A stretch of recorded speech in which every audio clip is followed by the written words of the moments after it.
Hey guys, Jazz here with Black Digital Nomad, empowering you to gain location independence. Basically, I make videos that are very practical for digital nomads, especially digital nomads of color. So today's video is a very common question about how to find housing in Chiang Mai, Thailand, and I'm going to throw in Da Nang as well. Okay, so let's get right to it. First thing is, which is not a very popular option, but it's worked for me, is Airbnb. While the options can be limited and the prices can be more expensive, I have found great deals on Airbnb. Actually, our very first place that we got in Thailand, we found on Airbnb, and it was crazy because I kept looking on Airbnb and I really wasn't excited. I wasn't happy with the options. However, I was sitting in Bali and Spirit was like, yo, get on Airbnb. I got on Airbnb and I found a new listing, which was so cute. It was like blue and near Central Festival area in Chiang Mai. And so that's where we started, which worked for us. We were still able to catch grabs and things like that. It was quiet, not a lot of traffic. We did end up moving closer into the city after 2 months, but it was a new listing. So we got like 20% off because they offer those discounts. And then the next month we asked for the same rate and they gave it to us. So yeah, you can definitely find good rates on Airbnb. But it can be hit or miss, but just it doesn't hurt to look. So yeah. Airbnb. Oh, and remember, you can always message the host, because I've noticed a lot of times the same listing is on Airbnb much pricier. So you can always ask them like, hey host, I really love your place. I would like to stay there, but can you give me a better rate? And sometimes they will. Number 2 is Facebook. Facebook is a great place to find listings for apartments or rentals for long-term or short-term. There's tons of groups. All you have to do is type in rentals and blank wherever you're going to be living, and there's tons of groups. So look in there for rentals. Also, the expat groups. Expats in wherever you're going, expats in Chiang Mai, rentals in Chiang Mai, and you'll see tons of listings there as well. The expat groups will also sometimes post, other expats will post their place because we're forever moving as nomads, and they'll be subleasing their place. So that's another option for finding a place online. Another website that you can use is perfecthomes.com. Perfect Homes has a wonderful listing of places.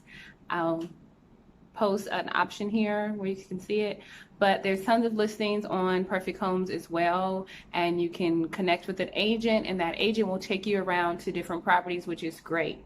Great way to save money and time. The other option is ask other expats who have either lived in Chiang Mai or currently live there, because they will know the area, they will know which apartment complexes are great, which are not. I was warned by someone not to stay in a particular apartment in Chiang Mai due to lots of power outages and things like that. So talking to other expats who have been there previous is a good way to narrow down the location and make sure that you're not getting like a slumlord or something. So now, what are the terms of renting places in Chiang Mai and Da Nang? So you can rent places month to month, 3-month lease, 6-month lease, 9-month lease, a year lease, no problem. Now, the longer the lease, typically you will have a better pricing based on the lease term. So if it's longer lease, you'll get a better rate. Now, they typically ask for 2 months deposit. And remember that a lot of the places are fully furnished. So if you take that into consideration, you're going to spend less money if you were to have to buy a fully furnished place, furnish your place, buy TVs, all that stuff.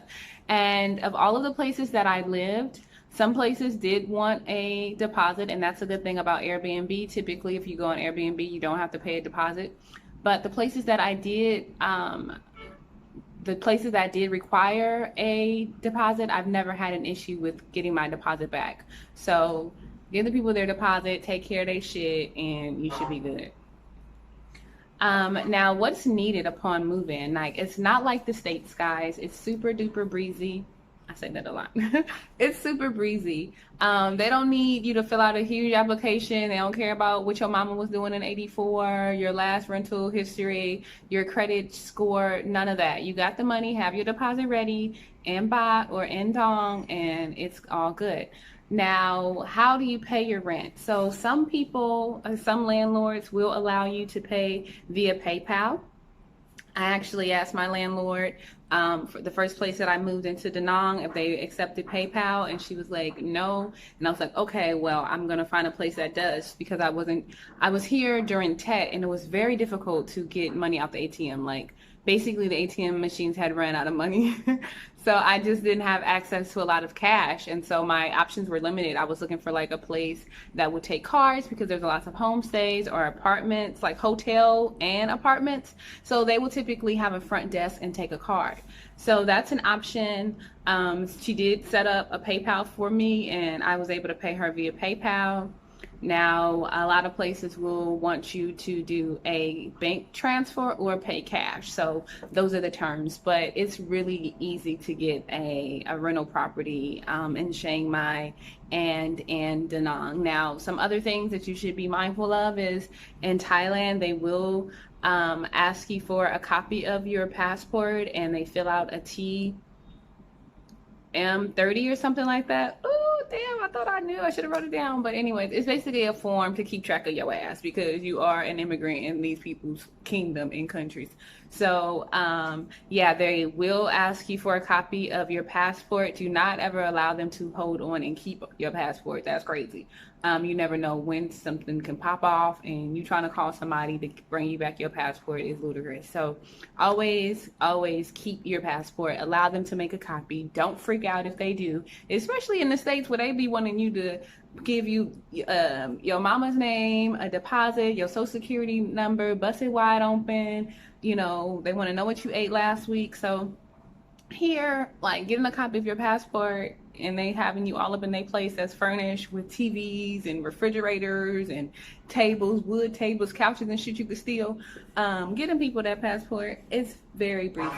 Other than that, yeah, it's not difficult to find places, especially in both Chiang Mai and Da Nang, because apartments are popping up literally every day. There's so many places opening. There are different accommodations that you can get. Now, a lot of places in Chiang Mai and Da Nang are studios. So they're small rooms, or some of them are more spacious, but they do have one bedrooms. We are in a 2-bedroom, 2-bath. So while looking, you may come across lots of studios, but there are other options. You can even rent a house. I had friends that rented a home in Thailand.